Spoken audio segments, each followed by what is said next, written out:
اس کی بیگم نے میرے پہ غلط الزامات لگا لے، یہ فلاں اور اڈوں پہ جاتا ہے، فلاں اڈے پہ جاتا ہے، گشتیوں کے پاس جاتا ہے۔ میں کہیں بھی جانے کے قابل نہیں ہوں بیٹا، میری دونوں ٹانگیں کٹی ہوئی ہیں، میں سیڑھیاں کیسے چڑھوں گا؟ مجھے رات کے 12 بجے تقریباً پو کے دنوں میں فلیٹ سے نیچے اتار دیا۔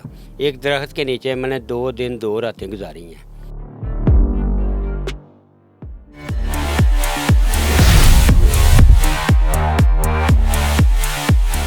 السلام علیکم ویورز، پاپا پیڈیا کے ساتھ میں ہوں آپ کی ہوسٹ حفصہ طاہر۔ آج میں آپ لوگوں کے لیے ایک ایسی کہانی لے کر آئی ہوں جو آپ کو یہ سوچنے پر مجبور کر دے گی۔ عموماً ہم لوگ ایک بات سنتے ہیں کہ ضرورت کے وقت ہر کوئی ساتھ ہوتا ہے، اور ضرورت پوری ہو جانے کے بعد آپ کو گھر سے اٹھا کے کسی بھی جگہ سے اٹھا کے باہر پھینک دیا جاتا ہے اور مڑ کے دیکھا بھی نہیں جاتا، خون سفید ہو جاتے ہیں۔ آج ہمارے پاس موجود ہیں ظہیر احمد، جن کی سٹوری بھی کچھ اسی طرح کی ہے۔ 4 بہن بھائیوں کے بڑے بھائی ہیں، گھر میں باپ کے عین مطابق تھے، باپ کے بعد ان کو شوگر کا مرض لاحق تھا کافی عرصے سے، اور شوگر کی وجہ سے ان کی دونوں ٹانگیں کٹ گئی، جس کی وجہ سے ان کی بیوی بھی ان کو چھوڑ کے چلی گئی۔ جب گھر والوں نے یہ چیز محسوس کی کہ اب یہ ہمارے کسی کام کے نہیں ہے، تو بھابھیوں نے ان پہ غلط الزامات لگانے شروع کر دیے۔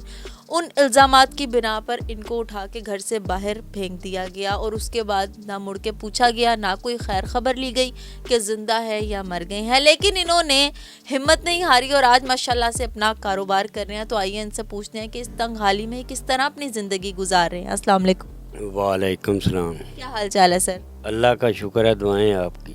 سر مجھے یہ بتائیں کہ آپ ماشاءاللہ سے اپنا کاروبار کر رہے ہیں، لیکن یہ دونوں ٹانگیں جو آپ کے ساتھ نہیں ہیں اس وقت، یہ کیسے ہوا؟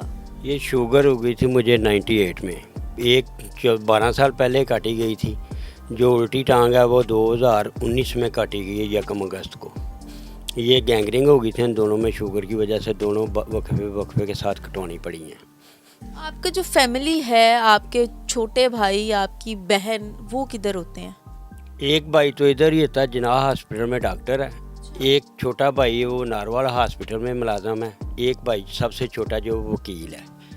ایسے کیا حالات بن گئے تھے کہ انہوں نے آپ کو گھر سے نکال دیا؟ وہ بھی اتنی بے دردی سے یہ نہیں سوچا کہ میرا بڑا بھائی ہے، ہمارے گھر کا سربراہ ہے باپ کے بعد؟ جو میرے سے چھوٹا بھائی ہے ڈاکٹر ہے نا، اس کے پاس ہم اکٹھے رہتے تھے، ہماری ذاتی فلیٹ تھی۔ ادھر اس نے لو میرج کیا تھا، اس کی بیگم نے میرے پہ غلط الزامات لگا لے۔ اس طرح کے غلط الزامات تھے وہ؟ یہ فلاں اور اڈوں پہ جاتا ہے، فلاں اڈے پہ جاتا ہے، گشتیوں کے پاس جاتا ہے۔ میں نے کہا دیکھو بھابھی، میں کہیں بھی جانے کے قابل نہیں ہوں بیٹا، کیونکہ میری دونوں ٹانگیں کٹی ہوئی ہیں، میں سیڑھیاں کیسے چڑھوں گا؟ ویل چیئر پہ ہوتا ہوں۔ یہ آپ کے غلط الزامات ہیں۔ اس کی پہلے بھی شادی تھی، 2 بچے اس کے پہلے خاوند میں سے تھے۔ تو اس وجہ سے اس نے نا مجھے رات کے 12 بجے تقریباً پو کے دنوں میں فلیٹ سے نیچے اتار دیا۔ بھائی پاس ہی بیٹھا ہوا تھا بیگم کے پاس۔ اس نے کچھ نہیں کہا؟ اس نے کچھ نہیں بولا، اس نے اپنے بیٹے کو بولا کہ جاؤ تایب سے چابی لے کے آؤ فلیٹ کی۔ میں نے بھتیجے کو بولا کہ میں چابی آپ کو نہیں دوں گا، اپنے پاپا کو بھیجو، وہ مجھ سے چابی مانگے۔ وہ نہیں آیا، میں نے اس کو چابی نہیں دی۔ میں نیچے آ گیا ہوں، میں اپنے کوٹ وغیرہ پہنا، نیچے آ کے ویل چیئر پہ بیٹھ کے ایک درخت کے نیچے میں نے 2 دن 2 راتیں گزاری ہیں۔ ایک میرے پاس خواجہ سنا آیا، وہ دوست بنا ہوا تھا بھائی کا بھی میرا بھی۔ اس نے بولا بھائی کیا بات ہے مارٹ صاحب؟ میں نے کہا یار ایسے ہوا ہے، تو میں تو ادھر ہوں۔ کہتا 2 دن ہو گئے دیکھ رہا ہوں۔ میں نے کہا یار یہ بات ہوئی ہے۔ وہ مجھے ویل چیئر دھکیل کے اپنے فلیٹ میں لے گیا۔ 1 ماہ ادھر رہا ہوں، اس کو کرایہ بھی دیا ہے میں نے۔ پھر میرے بھائی نے بولا، ڈاکٹر نے، اس نے کہا یا اس کے ساتھ بھائی کے ساتھ سلام دعا رکھو یا میرے ساتھ رکھ لو، ایک طرف سلام دعا رکھو۔ اس نے مجھے بولا، میں نے کہا یار میری سے سلام دعا آپ بے شک ختم کر لیں، بھائی سے نہ کریں، کیونکہ وہ مجبوری بتا رہا تھا کہ میں ہاسپٹل میں مریض لے کے جاتا ہوں، وہ بھائی چیک کرا دیتا ہے۔ میں نے کہا کوئی بات نہیں، آپ اس سے سلام دعا رکھیں، میرے سے ختم کر لیں، کوئی بات نہیں، میں گزارا کر لوں گا۔ میں نے ایک اور کمرہ لے لیا علیحدہ اپنا، پھر ادھر گزارا رہنا شروع کر دیا۔ ویل پہ چیئر پہ بیٹھ کے میں مارکیٹ میں جاتا تھا کام کرنے، تقریباً ادھر سے 20-25 منٹ مجھے لگتے تھے۔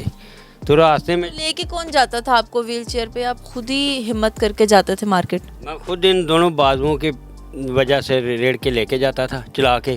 راستے میں جاتے وقت گاڑیاں والے، موٹر سائیکل والے رک کے مجھے پیسے دینے کی کوشش کرتے تھے۔ آگے سے میں بولتا تھا کہ بھائی میرا ضمیر زندہ ہے، مردہ نہیں ہے، میں ایک ٹیلر ماسٹر ہوں، میں اب ادھر کام کرنے جا رہا ہوں، میں ادھر کام کر کے اپنا پیٹ پالتا ہوں۔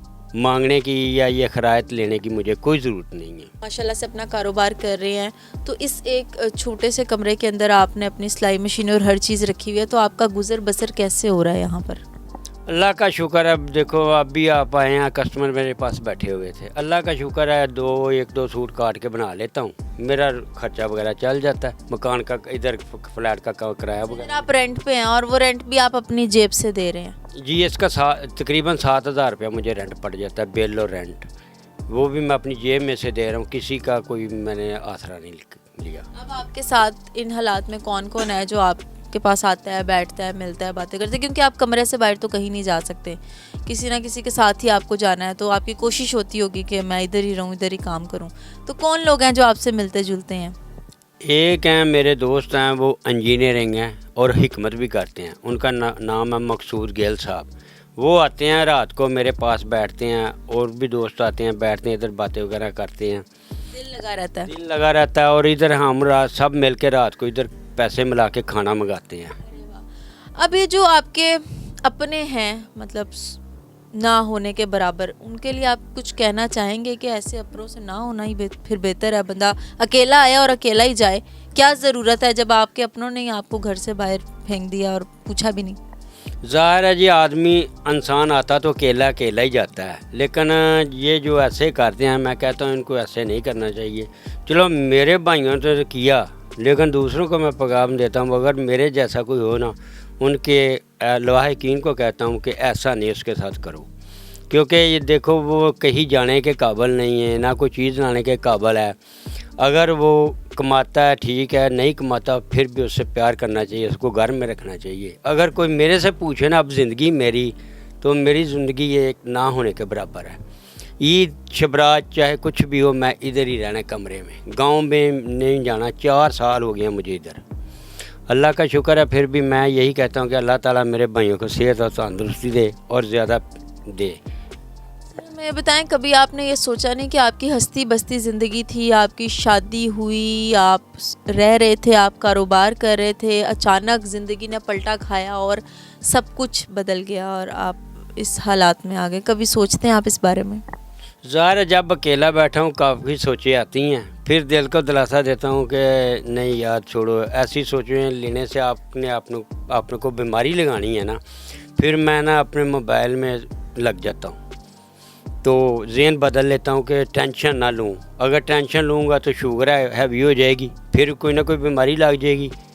اگر زیادہ ٹینشن آ جائے تو کسی دوست کو فون کر لیتا ہوں, وہ انجینئر صاحب کو فون کر لیتا ہوں, حاجی مقصود صاحب کو, کہ آ جاؤ بھائی میرے پاس, اب مجھے یہ ٹینشن ہے, اور میرے ساتھ باتیں کرو, میرا ذہن بدل جائے گا. وہ چاہے رات کا 1 بجے 2 بجے, جتنے بجے بھی فون کروں گا وہ میرے پاس آ جاتے ہیں. مطلب کہنے کا یہ ہے کہ حالات جو بھی ہوں, لیکن آپ کا دل ابھی تک زندہ ہے. اور ان لوگوں کے لیے جنہوں نے ان کے ساتھ بہت برا کیا, ان کے اپنے, ان کے لیے ان کے دل سے آج بھی دعا نکل رہی ہے کہ وہ جہاں ہو خوش ہو. تو یہ ہے انسانیت. اور دوسری طرف وہ جن کے خون سفید ہو چکے ہیں, ان کے اپنے, وہ کیا ہے؟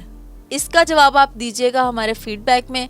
اس طرح کی کہانیاں لے کر ہم آپ کے لیے اس لیے آتے ہیں کہ آپ لوگ یہ سوچنے پہ مجبور ہو جائیں کہ دنیا میں چل کیا رہا ہے, حالات کیا ہو گئے ہیں, دنیا کہاں سے کہاں جا رہی ہے. اپنا اپنے کا دشمن بنا ہوا ہے, جو کہ زندہ مثال ہمارے سامنے بیٹھی ہوئی ہیں. پھر حاضر ہوں گے ایک نئے پروگرام کے ساتھ. فی الحال کے لیے مجھے دیجیے اجازت. اللہ حافظ.